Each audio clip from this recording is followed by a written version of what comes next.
Bueno, buenas tardes. Gran gusto estar acá. Gracias por la invitación. Creo que los agarro a todos con el caballo cansado, así que voy a ser breve. Hoy estuve participando durante casi todo el día y escuchando las presentaciones, con lo cual estuve pensando durante todo el día de qué manera poder complementar lo bueno y lo mucho que se dijo de muchas cosas. Perdóname, Gustavo. Sí. Gustavo, como bien dijo, va a ser breve, pero es muy interesante que vayan preparando todas las preguntas, así después se hace un buen final de ida y vuelta. Perdón. Buenísimo. Yo creo que vamos a un sistema productivo de más altos costos y más volatilidad. De más altos costos porque es muy difícil bajar toda esta cantidad de costos de lo que hoy estuvimos hablando y va a llevar, desde mi punto de vista, bastante tiempo. Porque cada vez que tiramos de algo, aparecen las consecuencias en otro lado. También lo que vemos, yo conozco más la agricultura que viene es una agricultura de mayores costos, ya las tenemos ahí. Cuesta más dinero hoy controlar las malezas, hay que fertilizar más, la semilla va a ser más cara. Probablemente los precios también sean un poco más altos, con volatilidad, pero también vamos a tener los efectos del cambio climático que estamos sufriendo hoy, donde va a haber mayor volatilidad en las productividades, mayores riesgos. O sea, vamos a una agricultura donde los costos son más altos y el nivel del agua es más alta, y va a haber volatilidad con menos colchón, digamos. Va a haber una volatilidad donde la probabilidad de perder dinero va a ser cada vez más alta.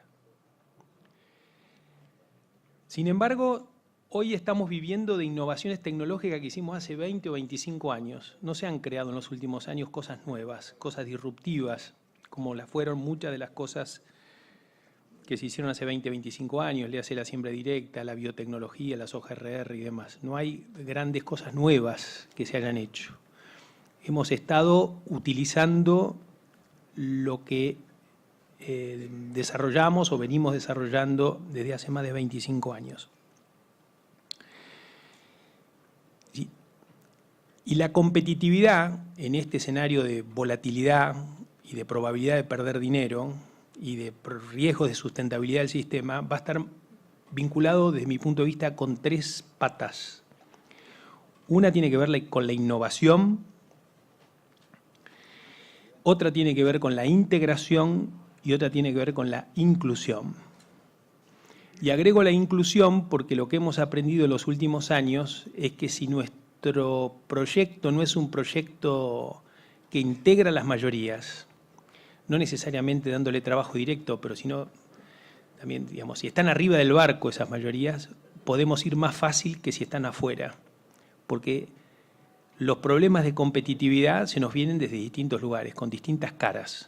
Aparecen aumentos de impuestos, aparecen resistencias y demás, con lo cual el tema de la inclusión es un tema que para mí es fundamental cuando uno habla de competitividad.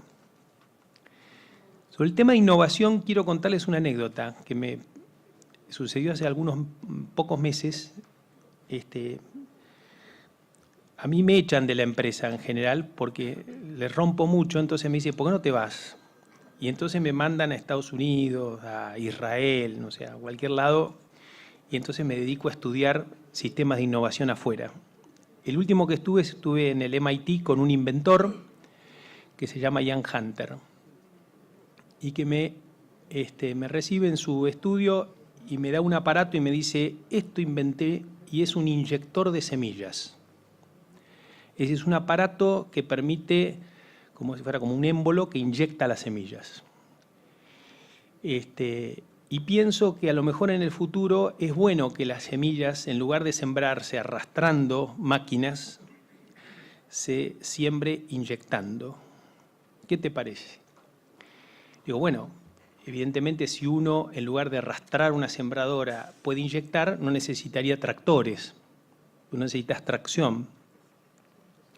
Además, si inyectás, podés asegurarte las profundidades, no necesariamente con terrenos parejos. Sí, me dice, porque esta máquina, en lugar de ir a 6 kilómetros, 7 kilómetros por hora de velocidad, podría ir a 70 kilómetros de velocidad, porque el inyectar te permite ir a 70 kilómetros. Y además esta máquina no necesita tractor, podrían ser pequeños robots con unas tolvitas arriba que van andando a 70 kilómetros por hora inyectando semillas. Y no solamente puedo inyectar semillas, ves que hay varios orificios, podría inyectar fertilizantes, microorganismos, moléculas químicas.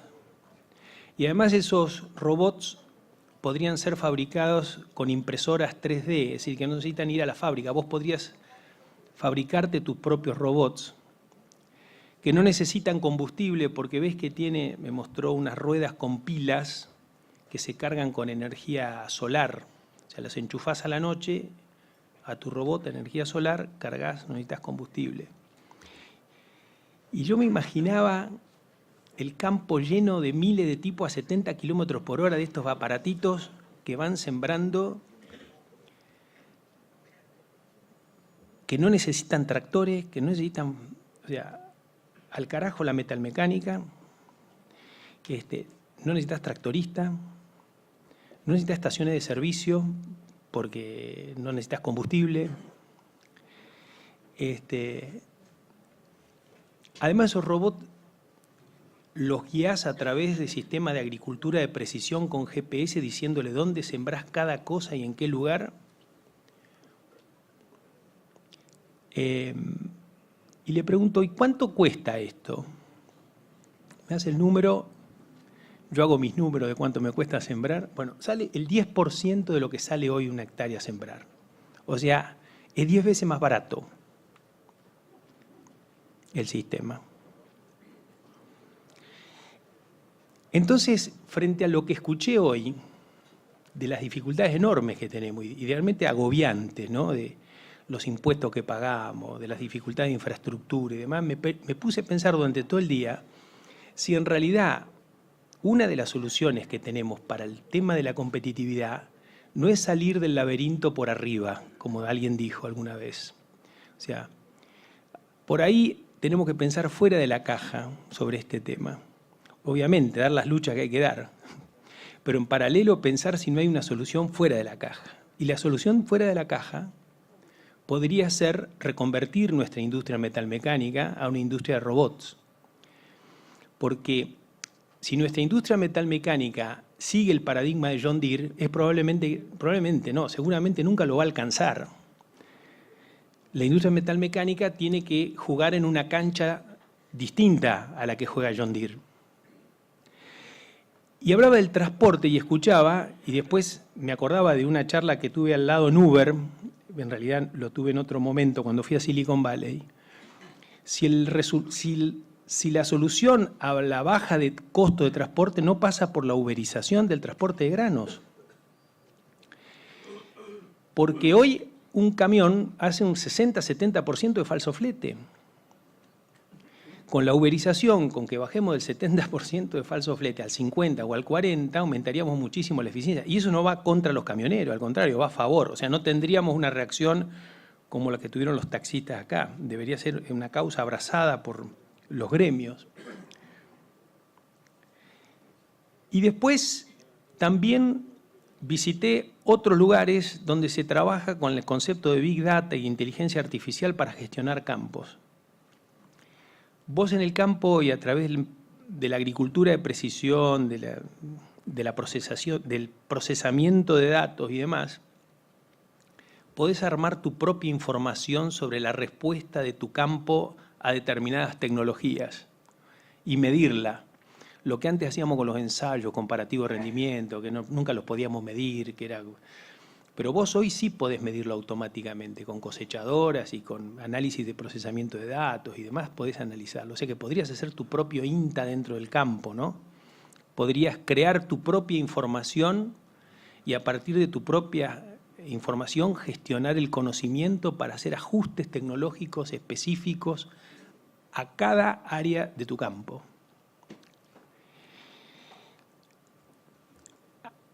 Digamos, me da la impresión de que más allá de las luchas que tenemos por delante, que fueron hoy planteadas prácticamente en forma impresionante por todos los panelistas, tenemos una lucha en paralelo, que es repensar la agricultura y el sector agropecuario de los próximos 10 o 20 años saliendo por encima del laberinto, saliendo por arriba del laberinto.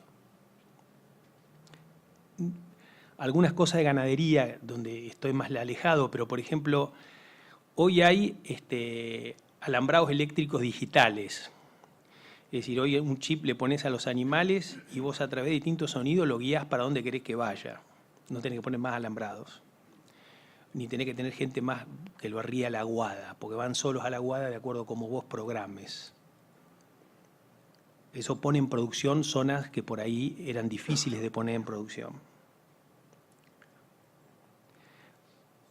La innovación por sí sola no resuelve el problema de la competitividad. La competitividad es más compleja que la innovación tecnológica. Es una condición fundamental y necesaria, pero no es la única. Si nosotros no estamos integrados entre nosotros, integrados al mundo, es muy difícil que haya competitividad. ¿Por qué tenemos que estar integrados? Primero porque tenemos que vender productos y también comprar productos.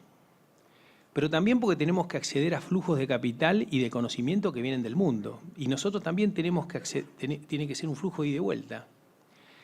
El conocimiento, la innovación, no es algo local o nacional, es algo global que se maneja en redes. Hay tipos que resolvieron los problemas de la robotización antes que nosotros, con lo cual vamos a tener que acceder a conocimientos del robot y por ahí nosotros vamos a poder vender otros conocimientos que estamos desarrollando acá. La integración y la innovación son claves. No se puede ser supermercado del mundo si no hay integración. Es una utopía. Si nosotros no podemos vender productos afuera, porque son más caros nuestros costos, pero además no tenemos tratados de libre comercio y demás, es un... Bien. Algunas cuestiones que para mí son claves del corto plazo, más allá de estas reflexiones del largo plazo. El tiempo no es neutro. O sea, en esta carrera no solamente hay que ir por la dirección correcta, sino que ir a la velocidad correcta. Si vas muy lento, los que vienen de atrás te atropellan. Y si vas muy rápido, puedes irte, digamos, sin sentido y pagar costos que no tendrías que pagar. Por eso yo creo que hay cosas que nosotros tenemos que hacer rápidamente.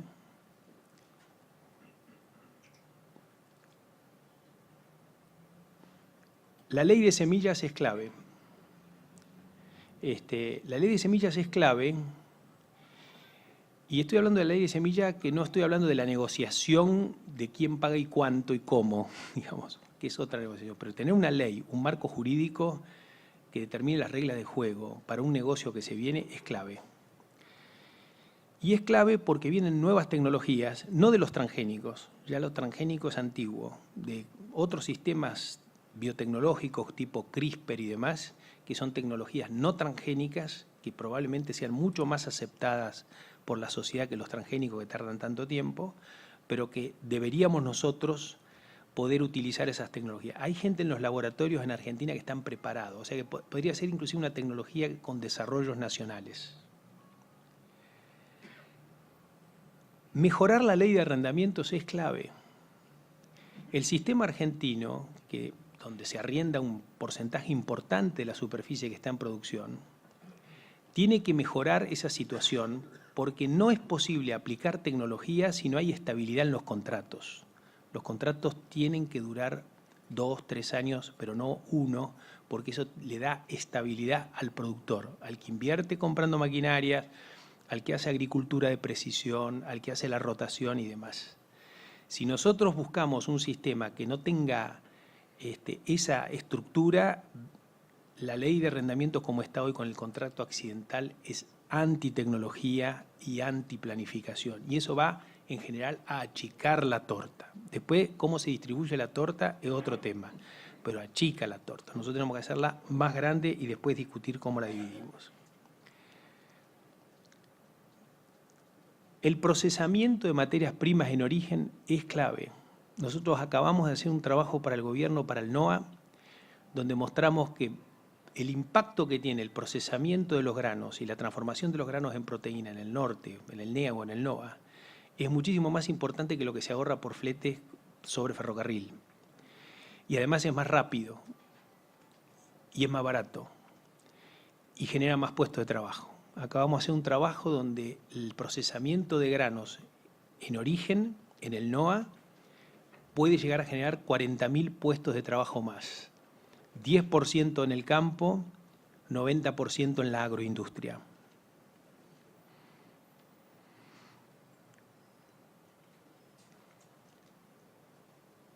Último tema, y antes las preguntas. Tenemos por delante un mundo de oportunidades porque tenemos un mundo que demanda nuestros productos. Tenemos estas oportunidades de la tecnología, tenemos emprendedores, tenemos gente que está mirando esto, tenemos un campo inundado de gente de alta calidad. No he visto en ningún lugar del mundo gente de tan buena calidad como la que tenemos en Argentina, desde el punto de vista de emprendedores y demás. Pero si no incluimos o si no pensamos alguna forma de incluir a la sociedad civil, a las ONG, a los políticos dentro de esto, puede ser que esto nos cueste muchísimo, como nos viene costando. Entonces, también es hora de que revisemos un poco el liderazgo que tenemos en el sector y la forma de liderazgo que tenemos en el sector, de tal manera de transformarnos en un sector que no solamente genera recursos para nosotros y para lo que nos rodea, que es mucho, sino también que tengamos una buena conversación con el resto de la sociedad. La sociedad argentina necesita un relato épico sobre hacia dónde vamos, lo que antes llamábamos visión. Necesitamos una visión de esperanza, de oportunidades, de generación de autoestima. Nosotros sabemos qué es lo que hay que hacer y cómo hay que hacerlo. Lo importante es que los demás también sean parte de esta gesta. Muchas gracias. Bueno, escuchándote me quedé con ganas de hacer una pregunta. A ver si sos medio Bradbury. ¿Cómo imaginás ese mundo, este campo en 15 o 20 años? Si hago un viaje en el tiempo, porque me llamó mucho la atención cosas de la imaginación que dijiste. No, yo creo que se va a robotizar. De hecho, ya no es un invento, ya hay robots. Lo que le estoy contando es un cambio, porque hasta ahora hay tractores robotizados. Lo que yo estoy contando es que la robotización no va a venir por el lado de robotizar tractores. Va a haber robots directamente que van a estar sembrando, no tractores robotizados. No va a haber gente. Va a haber gente en otros lugares. En otros lugares, pero no, por supuesto. También en el campo. Va a haber gente que va a preferir ir a vivir al campo porque va a haber un tren bala que va a ir desde acá hasta Carlos Casares. Y entonces vos vas a estar en 1 hora en Carlos Casares. Y no, lo del tren bala es espectacular. Lo del tren bala, te hago un paréntesis. Para mí el tren siempre fue algo inútil que había que cerrar. Hasta que fui a Israel. Y en Israel me fui de un lugar a otro en tren bala y me di cuenta que el problema del tren bala no es la economía de cuánto sale el ticket, el costo, sino que mueve a la gente. Es decir, si vos tardás 1 hora de acá a Casares, no paran la Dorita. De acá a Casares, en 1 hora, vos podés vivir en Casares, venir a trabajar a Buenos Aires y volver en el día. Es decir, que ya no tenés que vivir en Buenos Aires para laburar en Buenos Aires. Vos podés vivir en cualquier lado, vos podés vivir en Marco Juárez, y vas y venís en el día. O sea, vos vivís donde vos querés, no donde no tenés más alternativa que vivir. Entonces tiene un impacto geopolítico y de estructura que es impresionante. Por eso yo creo que en 15 años va a haber varios trenes balas. Ian Hunter, el del MIT, es el que está haciendo los autos eléctricos como Tesla, es el que compite con Tesla. Ustedes saben que los Tesla hasta ahora no se desarrollaban porque las baterías duraban 100 kilómetros. Había que poner cada 100 kilómetros un cargador. Ahora ya hay baterías que duran 500 kilómetros. y dentro de 2 o 3 años van a durar 1000 kilómetros. O sea que ya no necesitas estaciones. Podés ir y volver a tu casa y ponerlo en el garaje a cargar, ¿no es cierto? Eso cambia. Pero lo que el tipo me dice es que estos autos pueden andar a mucha velocidad, 500 kilómetros, 600 kilómetros, pueden andar, y son autos robotizados. Tanta velocidad que las autopistas no lo pueden sostener tal como están hechos. Entonces hay tipos que están diseñando como unos tubos aéreos.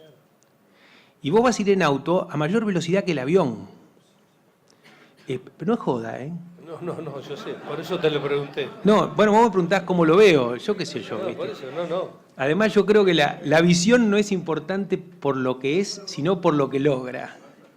Es decir, si nosotros a partir de una visión de este tipo, inspiracional, logramos que algo se mueva, por poco que sea, ya valió la pena decir una boludez. Si hubiéramos dicho hace algunos años lo que hacemos hoy con un teléfono y con el FaceTime, Por supuesto. hubieran dicho que es una boludez. No, claro. Bueno, visión y misión para el país que viene. Bueno, yo creo que nosotros, lo que viene es muy duro. Lo que viene es muy duro. El gradualismo es una forma elegante de decir pagamos los empresarios. El gradualismo es los empresarios estamos bancando este proyecto nacional. Lo van a pagar los trabajadores también desde mi punto de vista, porque va a haber ajustes permanentes donde nos vamos a empobrecer todos, empresarios, trabajadores. Ahora, la felicidad está vinculada no más que con la realidad, con las expectativas. Nosotros tenemos que vender expectativa.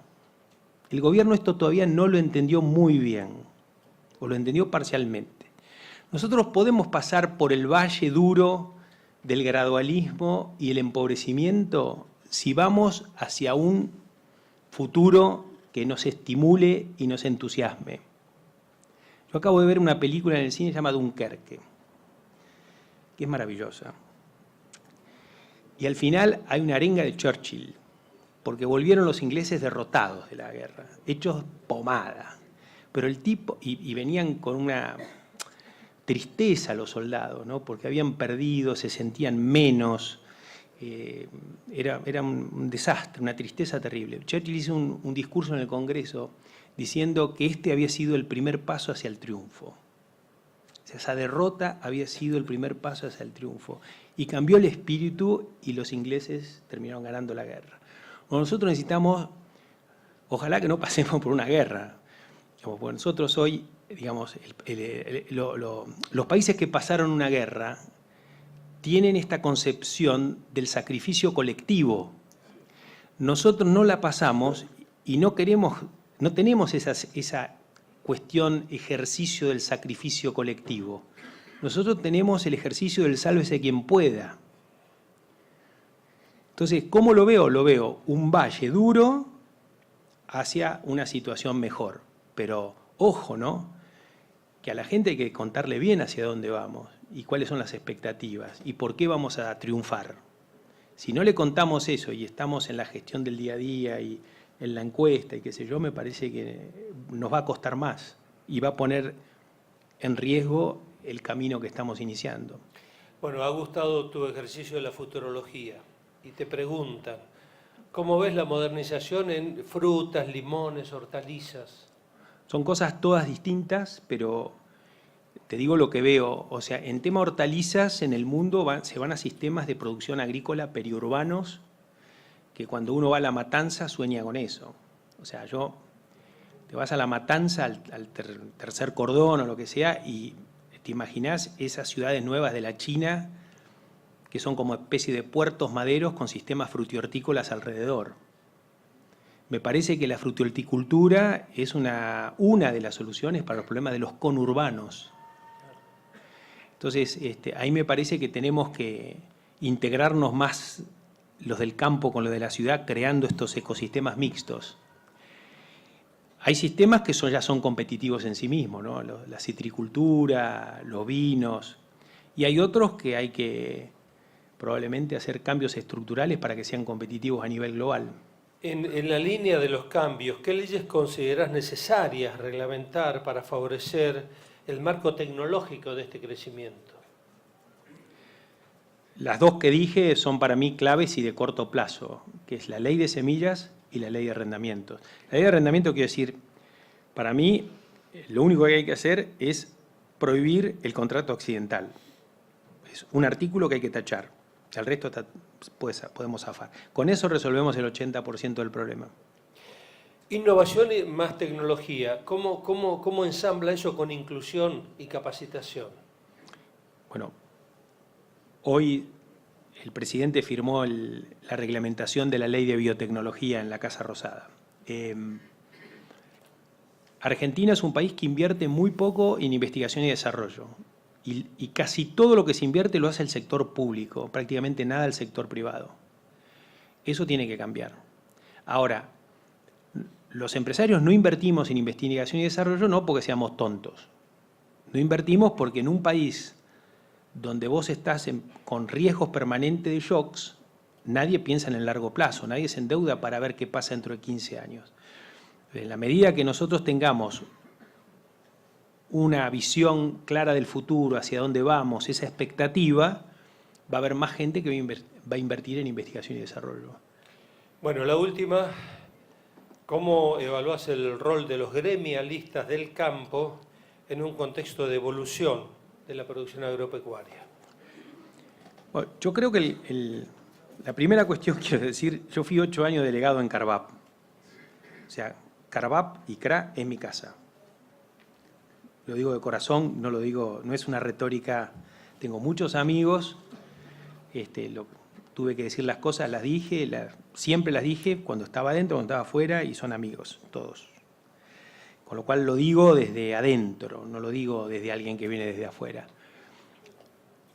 Yo creo que el gremialismo tiene que pensar en por un lado en lo que está pasando hoy y en los problemas de hoy, y por otro lado en lo que va a pasar mañana. No puede haber un gremialismo que esté anclado al pasado. El gremialismo tiene que proyectar al futuro. Pues estas instituciones son las que tienen que inspirar. En Argentina somos conservadores en las instituciones e innovadores en el matrimonio. Tiene que ser al revés. Más vale seamos conservadores en el matrimonio e innovadores en las instituciones, ¿viste? Las instituciones son las que tienen que pinchar a la sociedad, las que tienen que desafiar. Las personas, las empresas tenemos que ser más o menos conservadoras, tenemos que cuidarnos, hay riesgos, no nos podemos fundir, pero las instituciones son las que tienen que proyectarnos al futuro. El aplauso para Gustavo Groco Patel, presidente del Grupo Los Grobos, orador de cierre de esta Jonagro.